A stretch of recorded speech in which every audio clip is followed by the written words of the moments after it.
ओम शांति। कर्मयोग का विज्ञान। The science of Karma yoga. कर्म करो लेकिन योग में रहकर, यही है कर्मयोग का विज्ञान।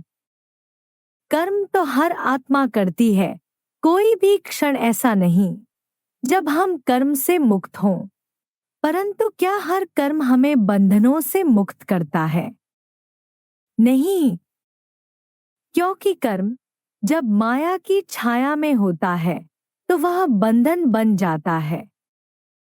पर वही कर्म जब बाप की याद में आत्माभिमान की स्थिति में किया जाता है तब वह कर्मयोग बनता है, और यही है सच्ची आजादी की दिशा। बाबा कहते हैं, कम से कम 8 घंटे कर्मयोगी बन कर्म करो। यह कोई साधारण वाक्य नहीं, यह एक प्रयोग है आत्मा के विज्ञान का। इस कर्मयोग में है शक्ति जो हमारे पुराने जन्मों के संस्कारों, विकारों और कर्म बंधनों को भस्म कर सकती है।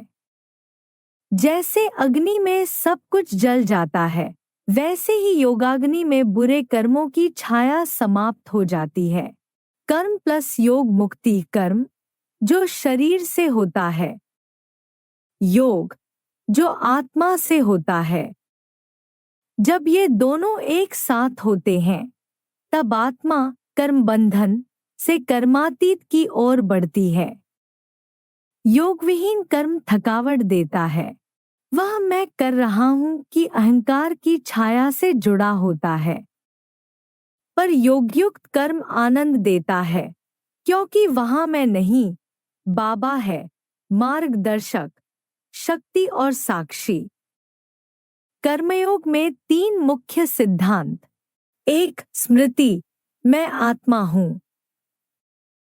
यह पहला सूत्र है। जब तक हम देहाभिमान में हैं, तब तक हमारा कर्म हिसाब बन जाता है।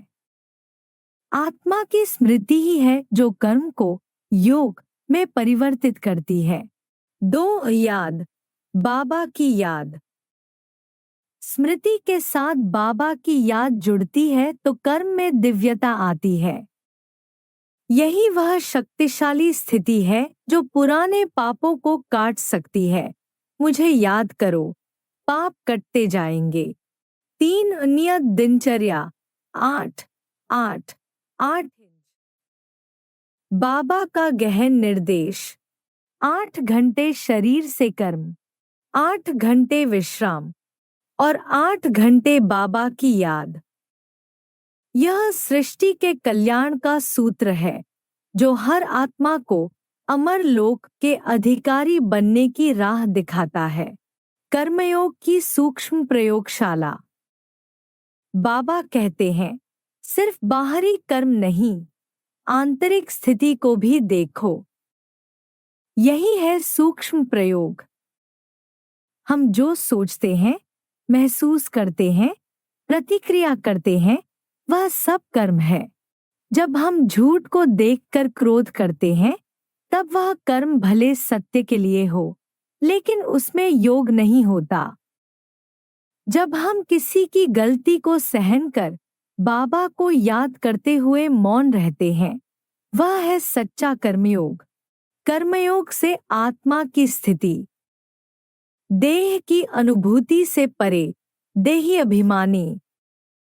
माया की बातों से अछूती, माया जीत। हमेशा साक्षी और शक्तिशाली, सदा हर्षित मुख।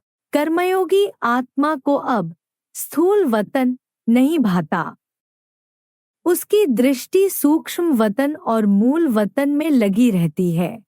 वह जानती है, मैं इस शरीर से परे हूं और मेरा घर बाबा के साथ है। निष्कर्ष, कर्मयोग ही कल्याण का द्वार। आज की दुनिया में जहां कर्म उलझन बनते जा रहे हैं, वहीं कर्मयोग ही वह विज्ञान है जो आत्मा को हल्का, पावन और शक्तिशाली बनाता है। यह कोई धारणा मात्र नहीं, यह अभ्यास है जो आत्मा को सिंहासन तक ले जाता है।